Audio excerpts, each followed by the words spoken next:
A British charity has warned that an elderly person will die from the cold every 7 minutes in the UK this coming winter. A report by Age UK says around 3.5 million pensioners are worried they won't be able to keep warm over the cold months. The group blames escalating energy costs and poorly insulated homes for the death of tens of thousands of older people each winter. Other European countries such as Finland and Germany experience much colder temperatures, but have significantly lowered death rates.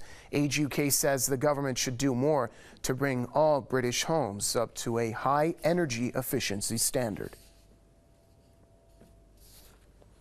Political commentator William Spring joins us now from London to tell us more about this fuel poverty crisis in the UK. Sir, what are your thoughts on the numbers released by Age UK?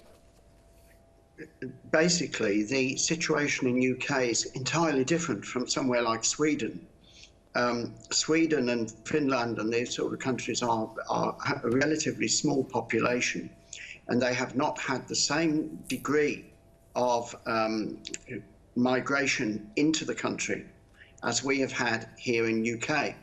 This is presents the pension pot with greater strains on it. The population of the UK is expanding very considerably, but it's expanding mostly on non-Indigenous, that is, people not born in the UK or having any particular connection with the UK.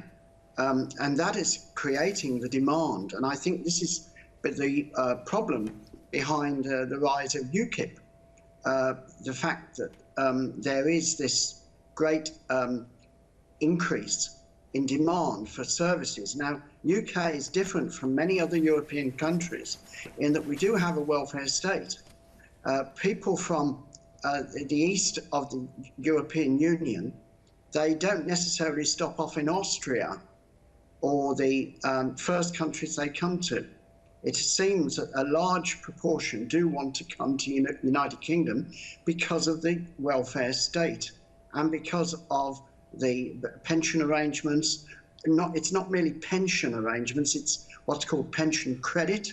If you manage to notch up some notional pension, you're then allowed to have your pension topped up to by a system of income support. Now, this applies across the board to everyone. I think the real cause of the problem actually goes back 50 years, 60 years or so, where the demographic crisis that we've got in Britain is a result, primarily, I'm afraid to say, of the Abortion Act, which was put through by well-meaning Labour and Liberal politicians back in the 1960s.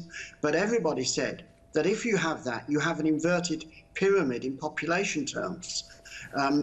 Now we've got a very small pyramid at the bottom supporting a very large retired workforce, and this cannot continue in a mathematical way. There must be some solution to this. We have to consider other methods to restrict this situation, because otherwise the whole pension arrangements of this country will collapse. Now, pensioners are under enough pressures anyway. For example, they are under a requirement to inform the authorities of any change of status, of any change in their circumstances. Now, many pensioners are receiving not only a pension, but also pension credit, which I've already mentioned to you, which is a form of income support.